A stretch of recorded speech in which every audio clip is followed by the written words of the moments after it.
Hi folks, let's have a chat about balanced dog training. We put up a post about dog training collars and there's a few people that made comments about they would never use an electronic or a training collar on a dog because they never had to.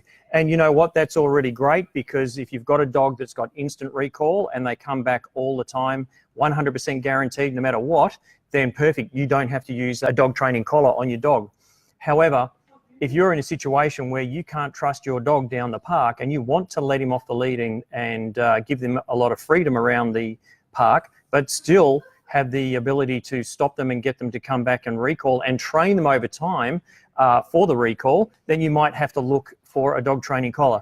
Now, no one ever came to us and said, I want to get a dog training collar, a bark collar, or a dog fence for my dog because I think my dog is going to look good in the collar. They have come to us because they have said, we have tried everything. We've tried recall training with dog trainers and positive reinforcement training, etc. Our dog is still barking in the backyard when we're not home. They're jumping the fence and escaping. We put up barricades. And when we're down the park, the dog is either pulling them off their feet on the lead to try and go and beat up another dog, or they're in a situation where they can't guarantee that if they do recall their dog, they're going to come back straight away. Now, friends of ours that have been on this show on the Dogline TV, Seth, g'day, thank you very much for your contributions. He's done a lot of work with dog training. He's a guy that can go down the park and he can send his dog off to go and visit another dog and stop him about 2 meters from the other dog and get him to come back every time.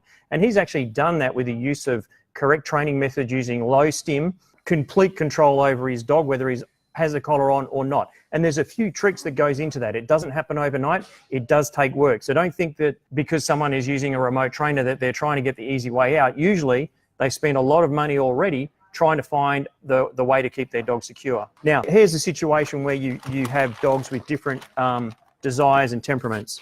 There was a comment from someone that said, when I go down the park and I call my dog back, he comes back 100% of the time. That's fantastic.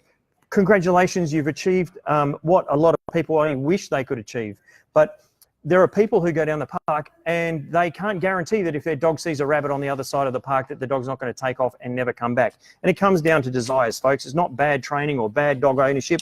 If you've got a dog's temperament level here and you offer him a reward or a treat, and that treat is a really high regard, so you talk about the magic or the gold treats, and his desire for the treat is here, and that's his normal temperament level. We can give him a treat all the time and do happy recall, pat the dog on the head when he comes back, give him his favorite toy.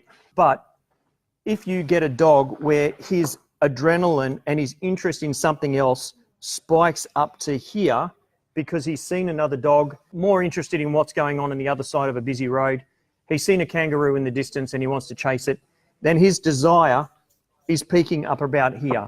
And I don't care what you say, your treat and your recall might actually go up to here. If you put the juice on and you say, well, good dog, come on, come back. And that might actually hit there, but it's not getting up to this zone where your dog's interest is peaked. Now, if you have a good quality remote training collar or barking dog collar, and this is also in our video about bark collars and dog fences, if the dog's desire to get over the fence is here, then there's nothing you can do at this sort of level that is going to stop the dog from wanting to get over and achieve that goal of running away. Now, if you have a good remote trainer and you use it correctly, you may not need to go up to super high levels to stop your dog, but you have the ability to do that if you need to. If you follow a decent training guide and use low level correction and stim and teach the dog when his temperament is around here, you're still teaching him with a remote trainer at this level. So you're not going above his comfort zone, you're hovering in that zone as well. Now, should your dog's desire peak and he wants to run off, you can then take the remote trainer and you can give him a quick correction around about here before he gets up too high, and you can get him to come back and do recall. Now, that's reality. People get to that point by doing a lot of training with their dogs, and they can get their dogs to come back all the time. Those people who call us have usually spent a lot of money, a lot of time training their dogs, and they think, well, the only option I have is to get something that's going to do the job for me. And we're talking about dog fences and bark collars. Persons at work, the dog's barking too much, they need some help to train the dog. But you've got to get good quality. There's a lot of remote trainers out there that shouldn't even be sold in Australia. They're not covered with the Australian Communication and Media Authority. Those reports are very expensive, and anyone who sells a remote training collar must have those reports on hand because the ACMA will have a very close look at them. Now, good quality remotes we have, the Educator, Big Leash, excellent model, and also one of our favourites, the Sport Dog. These are very highly tuned remotes which have got very gradual corrections that you can use for recall. Now, the more you use a remote trainer, just remember, the less you will have to use it. But with my dog, Missy, I would not go down the park unless I had the remote trainer on and it was working, because I couldn't guarantee that one day she would think, well, hang on, you don't have that control at the moment, you haven't used that thing for a while, and then she would go screaming off over the park to beat another dog up. So I needed that security. Now, as time went on, I didn't need to use the remote training collar very much at all. So look, if people put up comments about our remote training collars in our posts, that's fine, not a problem, each to his own. If you have the opinion that you don't want to use a remote trainer on the dog, I hope you never have to, and I certainly hope you're not in a situation where it's either your dog's going to get injured and you don't have that control one day, because it's not a very pleasant experience watching a dog running across a busy road.